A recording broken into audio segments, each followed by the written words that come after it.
إلى كل محب الشتاء، هذه فيديوهات إهداء ليك، وأنا منهم عشان أنا بموت في الشتاء مهما انعمل فيا. يلا يا محبين الشتاء تعالوا، ويا محبين الصيف كمان، خمسة فرفشة. الجو هادي خالص والدنيا بص بص وانا وانت. اديله زحاليق بقى واديله زفاليط في الشتاء وايه. والله العظيم ما في احسن من الشتاء والبطانيه والدفا وكوبايه الحمص الشام والسندوتشات كده في حجرك، والدنيا كلها حواليك كده زروطه بزروطه. شتاء جميل، شتاء. شتاء اللي ما بتحبه الصيف على ايه، وعرق وقرف وبتاع. الشتاء دمه خفيف اهو زي العسل.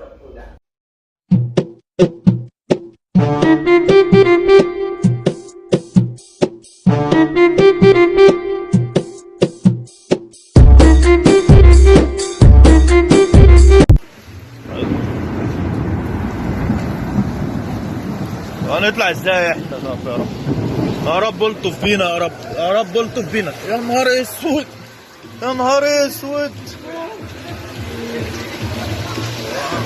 بالراحة بالراحة بالراحة. الجو ساقع صح؟ ده الجو تلج موت، مش ساقعة لا. تصدقوا بالله أنا بقالي شهر ما استحمتش. الجو فعلا تلج قوي قوي قوي قوي يعني. أنا نفسي بس أقابل واحد من اللي كانوا بيقولوا إمتى الشتاء يجي بقى؟ ياه بقى لو الشتاء جه، يا سلام بقى وأنا مأنججة حبيبي كده تحت المطرة بتروح. نفسي أقابله، ولا لا اللي يقول لك إيه؟ نفسي بقى الشتاء يجي وأعمل وحاجة تقرف الكلب. لا والله العظيم بجد الجو تلج موت. زحاليق، زفاليط، مطره، تلاجة ما بتتقفلش، كرش ما بيتمليش، كل دي علامة من علامات الشتاء.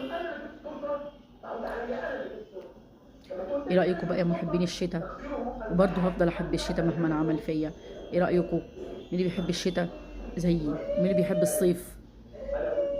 اكتبوا لي في التعليقات وقولوا لي بتحبوا الشتاء قد ايه، وبتاكلوا كتير في الشتاء زيي. انا شخصيا رايحه جايه على التلاجة طول الليل، لما التلاجة لو كانت بتتكلم كانت اشتكت مني، اقسم بالله. يلا سلام عليكم.